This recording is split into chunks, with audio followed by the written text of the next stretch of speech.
Saudara-saudara, sekarang ini banyak orang bisa memberi contoh, tapi sedikit orang bisa menjadi contoh. Ngasih contoh mah gampang, jadi contoh susah. Karena beliau manusia. Laqad ja'akum rasulun min anfusikum. Kalau kambing disuruh nyontoh ayam, yang nyuruh nyontoh kagak punya pikiran, ya kagak level. Kambing mah nyontohnya kambing, kebo nyontohnya orang, nyontohnya orang. Makanya Nabi kita orang, bukan malaikat, bukan jin, bukan dewa, manusia. Kalau manusia disuruh nyontoh manusia, itu perintah masuk akal, predispositionnya sama. Kalau disuruh nyontoh malaikat mah ribet kan.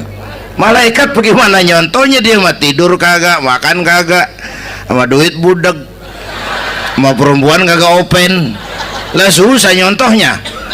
Ya, Superman tuh biar hebat nggak bisa dicontoh Superman, bagaimana terbangnya, lagian pakai celana dalam di luar ban, nggak bisa dicontoh Superman mah. Nabi kita manusia utuh, cuman sungguh pun manusia, kualitasnya beda. Ini namanya basyarun la kal basyari, manusia memang, tapi jangan samain, bobot bibitnya beda. Contoh, kita nih manusia, kita tidur. Nabi kita manusia, beliau tidur. Tidur Nabi, tidur mata doang, hatinya nggak pernah tidur. Tuh bedanya sama kita tuh. Tidur kita keblek, asal tidur habis-habisan. Lagi, kita manusia, kita keringetan. Nabi kita manusia, keringetan. Keringet Nabi harum wangi, bau minyak kasturi, zaman belum ada parfum. Keringet kita udah rasain aja masing-masing dah, jangan pakai dikebet udah.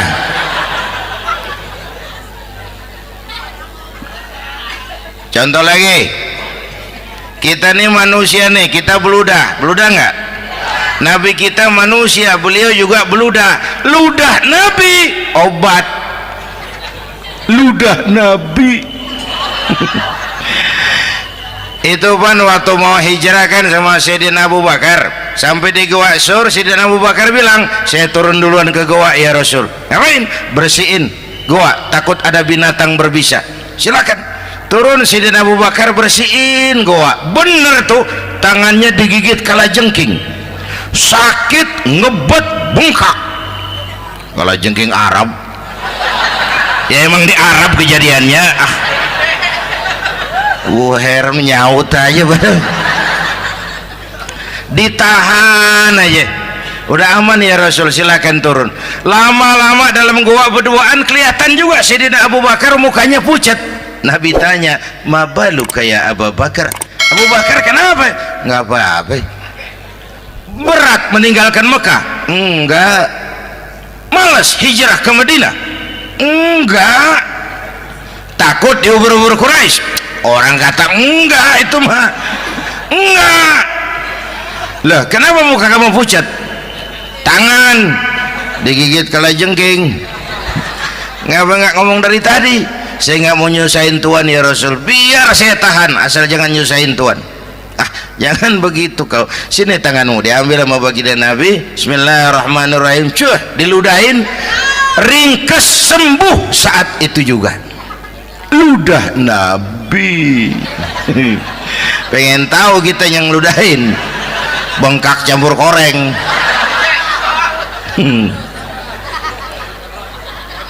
Satu tuh alasannya kenapa Nabi dijadikan contoh, karena manusia. Kalau manusia disuruh nyontoh manusia pasti bisa dong ya. Yang kedua, karena tadi kata Bang Haji Oma, pribadinya itu pribadi yang multidimensi. Mau nyontoh apa?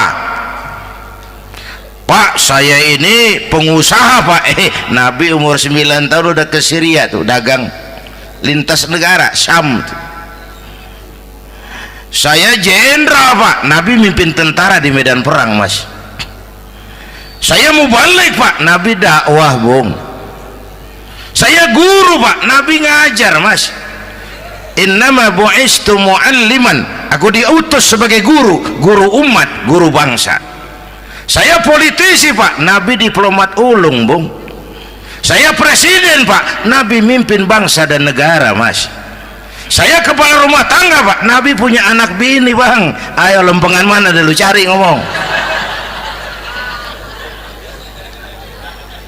Malah Nabi Isa tuh nggak bisa jadi contoh bagaimana membina rumah tangga bahagia. Bagaimana membina rumah tangga bahagia menurut contoh Nabi Isa? Nggak ada Mas. Kenapa? Nabi Isa belum sempat kawin. Ya, Nabi Isa belum sempat kawin. Ada pengikut Nabi Isa menyangka nggak kawin ajaran Nabi Isa, pada ngikut lagi nggak kawin. Tuh pastor tuh mubazir. Nah, orang dikasih perabotan. Bang bener, saya kalau dalam Islam kiai kagak boleh kawin, saya pilih berhenti jadi kiai. Kalau kagak ada giro-giroan, botak rambut.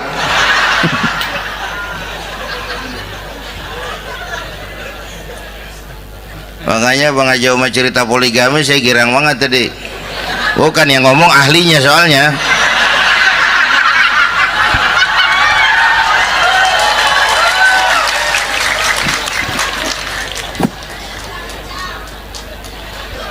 Dadah gitu aja deh ya. Nah, kata Imam Busair ini yang dahsyat. Ka'annahu wa huwa fardun fi jalalatihi fi askarin hina talqahu wa fi hasham. Sepertinya kehebatan Rasulullah itu sama, baik sendiri maupun di tengah tentara. Artinya begini, orang hebat banyak, tapi yang hebat di mana-mana susah nyarinya. Baginda Rasul ini lagi duduk hebat, lagi jalan hebat, ada di pasar hebat, lagi di masjid hebat, di medan perang hebat, di depan anak-anak hebat, di mata musuhnya hebat, di depan sahabatnya hebat, di mata istrinya hebat, di mana-mana hebat. Lah susah cari orang begini Bang. Ya, kita mah hebat juga setempat. Di kantor hebat, sekantor orang diomelin. Di kantor, pulang ke rumah dikeplak sama bininya diem aja. Ini di depan bininya dia kagak hebat dia mah.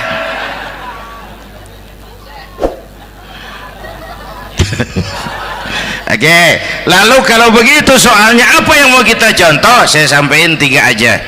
Pertama, Nabi kita ini tokoh yang sejak kecil udah ditempa kesusahan. Bu,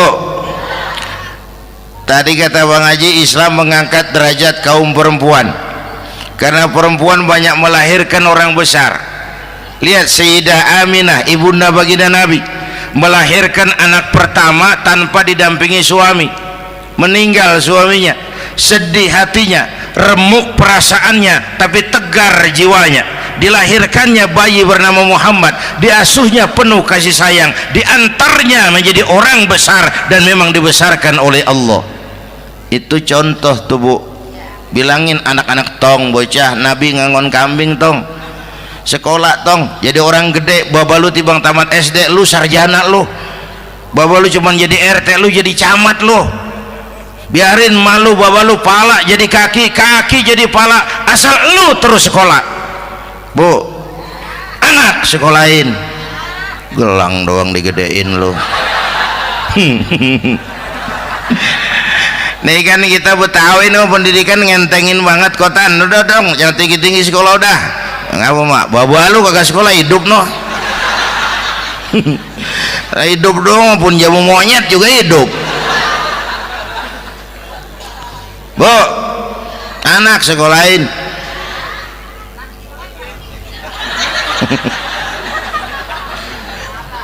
Mahatma Gandhi, kecilnya begeng, ceking, cacingan, leatim. Emaknya tuh, Gandhi sekolah nak, Gandhi belajar nak, Gandhi jadi orang besar nak. Kalau perlu belajar ke Inggris, biar Inggris menjajah kita.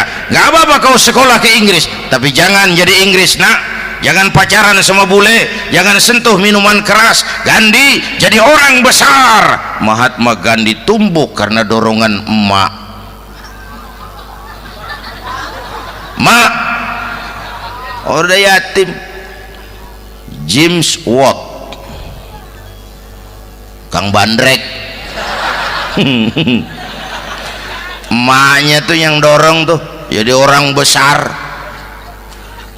Belum lagi perempuan yang jadi besar. Di Indonesia ada Kartini, di Jawa Tengah ada Dewi Sartika, di Jawa Barat Dewi Sartika, di Bengkulu ada Fatmawati Soekarno, sang penjahit bendera merah putih.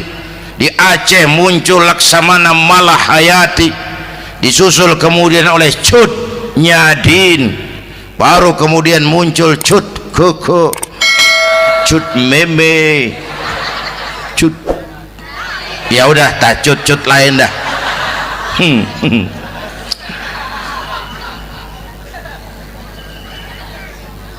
Nabi ke remajanya nggak dikolokin, tegar, tahan bantingan, nggak cengeng. Begini bang, kalau bahasa kita nih, bahasa Betawi nih, orang mah bang kalau udah biasa susah ketemu susah nggak kaget udah. Ya kita Betawi kan masuk sudah nukangin. Susah mulu.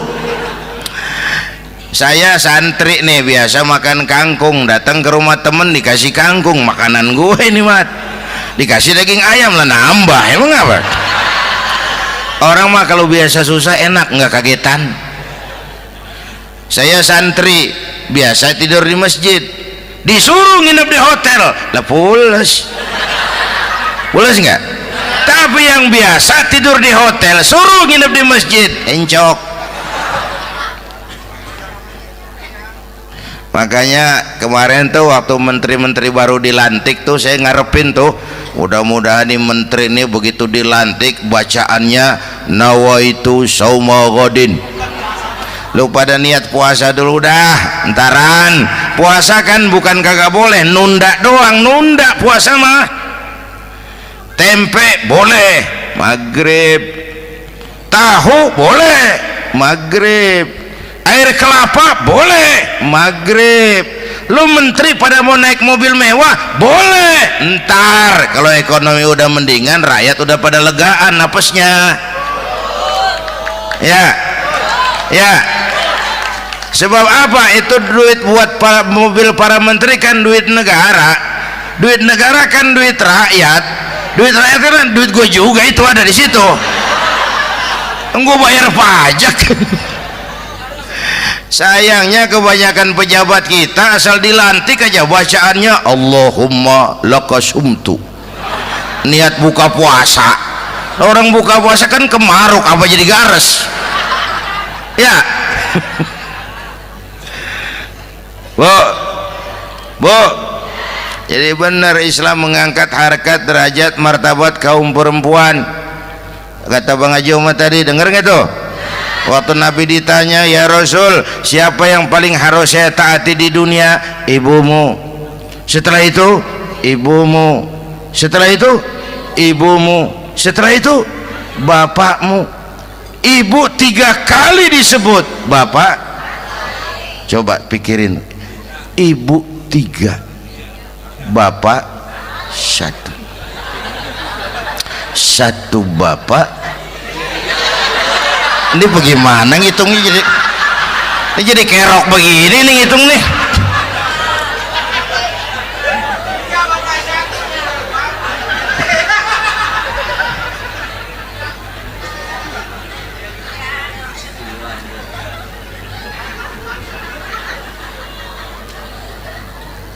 Jangan takut ngadepin susah. Hidup nih keras, kerja keras, perseringat banting tulang.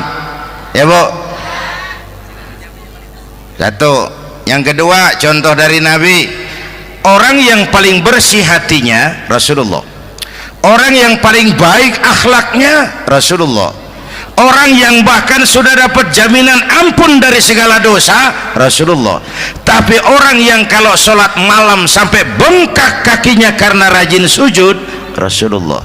Aspek ibadah apaan? Hei, diam-diam giliran gue ini ngomong.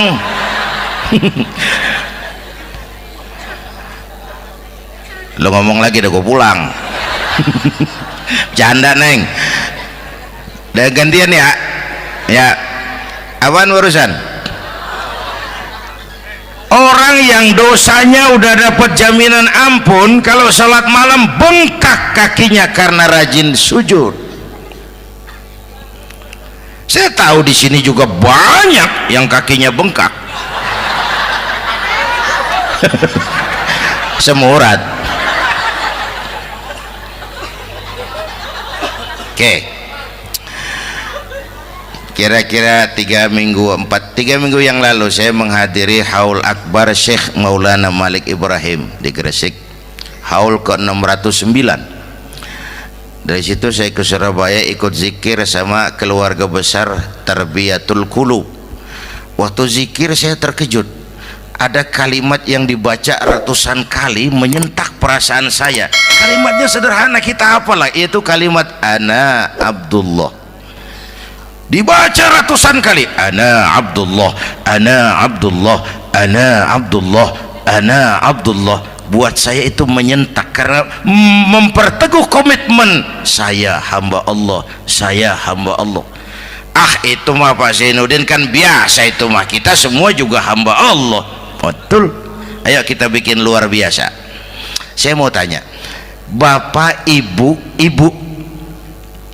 hamba Allah apa bukan? 3 orang. Ibu hamba Allah apa bukan? Hamba Allah. Kata siapa? Nah, kata ibu sendiri. Kalau kata sendiri pan namanya pan ngaku. Ya, orang ngaku mah boleh dong, tiba ngaku namanya juga ngaku. Cuman diakuin apa enggak kita pan belum tahu. Ngaku mah murah, diakuin mahal. Ya, yang gampang dah. Ibu kenal sama Presiden SBY? Kenal. Presiden SBY kenal sama ibu? Lo ngaku, lo ngaku.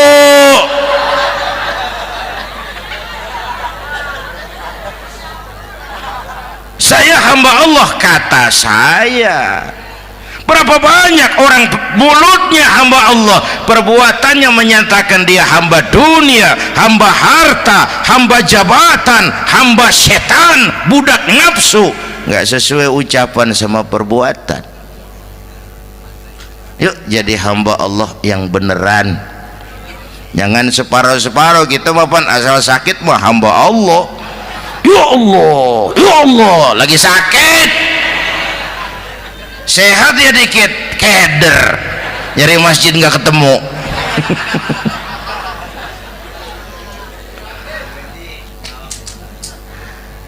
Apalagi kata Bang Haji tadi nih, kita nih kan zaman entertain nih, orang pada pintar bikin bungkusan sekarang Bang, ya.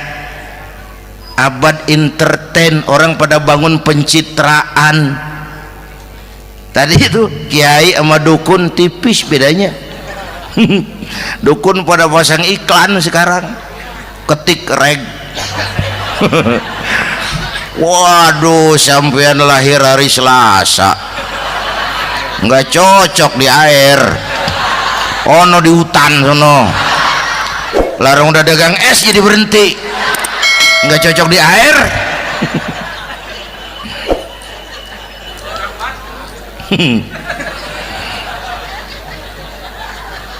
Bu, Di zaman ini siapa pakai apa, siapa mau jadi apa, kagak urus nih. Bapak Ibu hadirin yang saya hormati, dan masyarakat kita ini kayak daun kering. Tahu daun kering? Gampang dikumpulin, susah diikat, berisik, gampang dibakar. Tuh daun kering. Penyakitnya kutil, kurang teliti, cepat heran, gampang kagum. Cepat heran, gampang kagum. Dulu ada tuh satu hari tabrakan di jalan kenceng, buah, korban jatuh belepotan darah, dikerubungin orang banyak. Datang wartawan mengambil gambar dari dekat, susah, orang banyak bener ngerubung. Cari akal nih wartawan, tolong saya dikasih jalan ke dekat korban. Orang nengok semua, saudara siapa? Saya bapaknya korban, katanya. Dia ngaku bapaknya korban. Ya orang minggir semua, minggir, ini ada bapaknya korban. Orang minggir semua, dia maju ke depan korban. Sampai di depan korban pucat mukanya tuh wartawan. Kenapa? Yang ketabrak anak monyet, Pak. Dia udah kedongan ngaku bapaknya korban.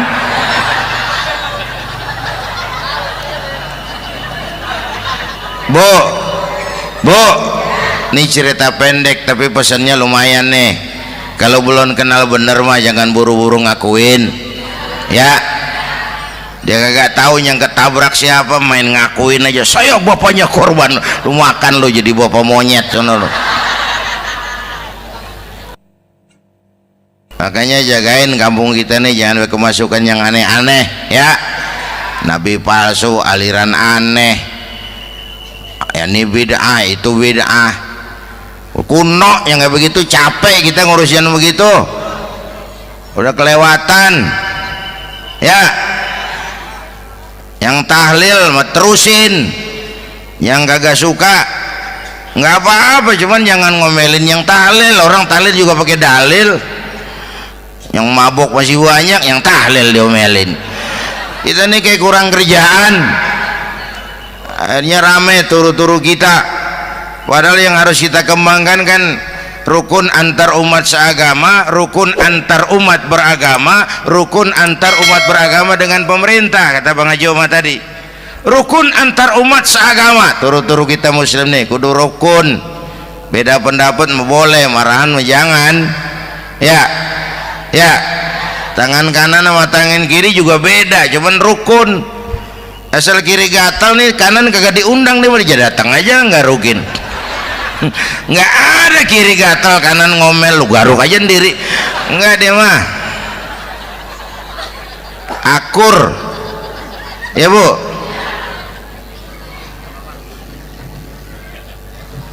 Yang kedua rukun antar umat beragama. Islam ini rahmatan lil.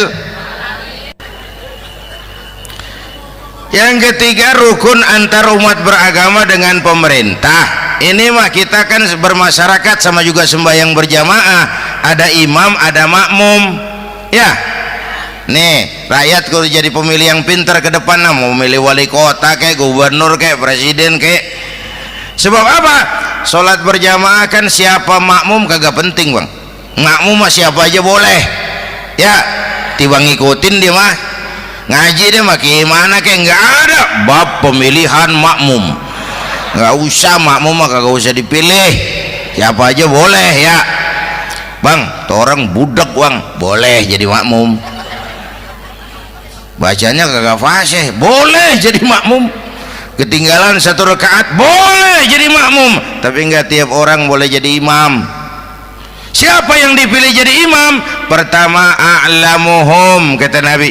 Orang yang paling alim di kampungmu siapa? Angkat jadi imam. Yang paling alim, bukan yang paling tua. Tua juga kalau kejemur kisut. Dulu tuh Nabi Adam waktu diangkat jadi khalifah kan bekalnya apa? Wa 'allama Adam al-asma'a kullaha. Al-asma' ay al-ulumul katsirah. Dulu zaman Fir'aun perang sihir sama Musa, sekarang perang visi dan misi. Punya ilmu, Bu, ngerti urusan dari tetek sampai bengeknya. Kalau ngikutin imam yang alim pan enak, bisa dipertanggungjawabkan. Hati-hati milih pemimpin, maksudnya bu, jangan terjebak oleh penampilan. Emas pasti kuning, bener? Apa semua yang kuning pasti emas? Udah paham dulu. Ustadz, kenapa? Di kampung saya ada 2 orang alimnya sama. Yang mana yang jadi imam? Afsahuhum, yang lebih fasih lidahnya.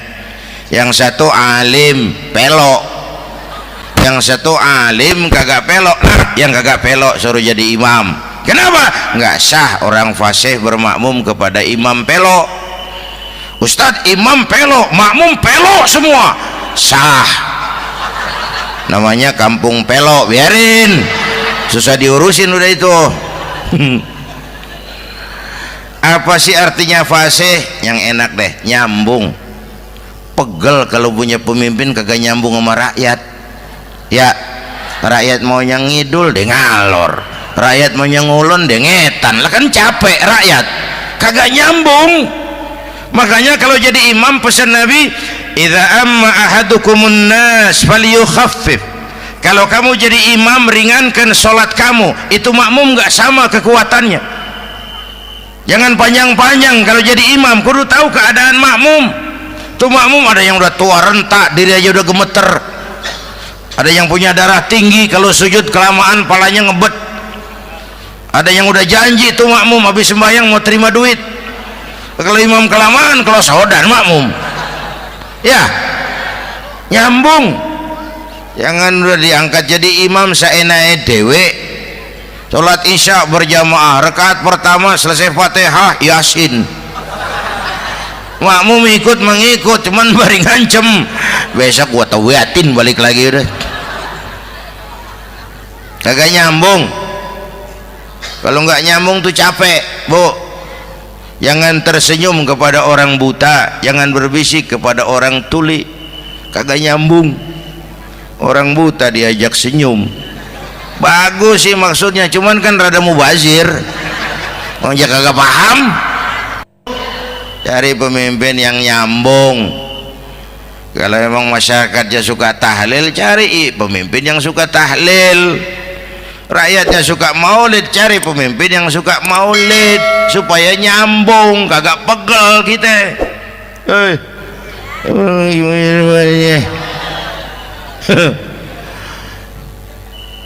Bapak Ibu hadirin, saya balik urusan kita. Nyontoh Nabi ibadahnya luar biasa. Bu, kita ini perlu Allah. Kita ini perlu Allah. Semua kita perantau di bumi Allah ini. Perantau pasti pulang.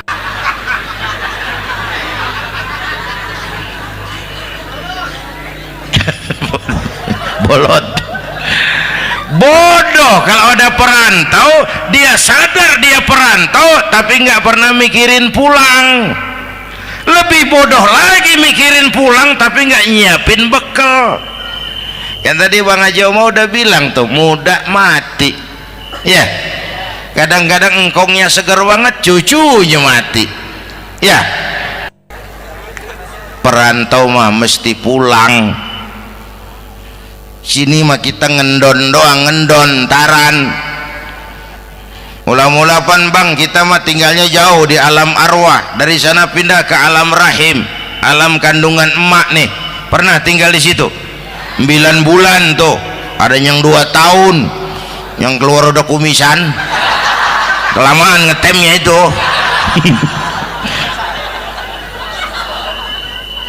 Dari sisi ini mau pantas ibumu, bapakmu, karena alam rahim, fisik dan psikis emak lebih capek dari kita bapak. Kita mah orang laki mah, kita mah pan investor gitu mah, nanam modal doang. Yang ngolah pabrikan emak tuh, ya mak. Pabrik. Anak-anakku remaja, pemuda yang hadir, masya Allah, emakmu, emakku, emak kita semua nih, dari mulai ngidamin kita udah kita seksa nih mana. Dari mulai ngidamin kita udah kita seksa emak nih, muntah nggak urus.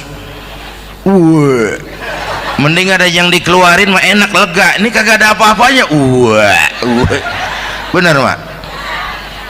Yang dipengenin yang kagak musim, lah kan setengah mati lagi urusan. Tengah malam pengen megang pala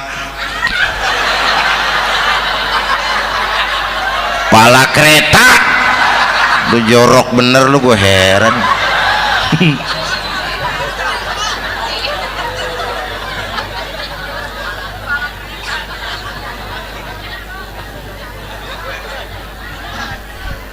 Bapak Ibu hadirin, yang ketiga terakhir, contoh dari baginda Nabi, modal utama perjuangannya adalah akhlak.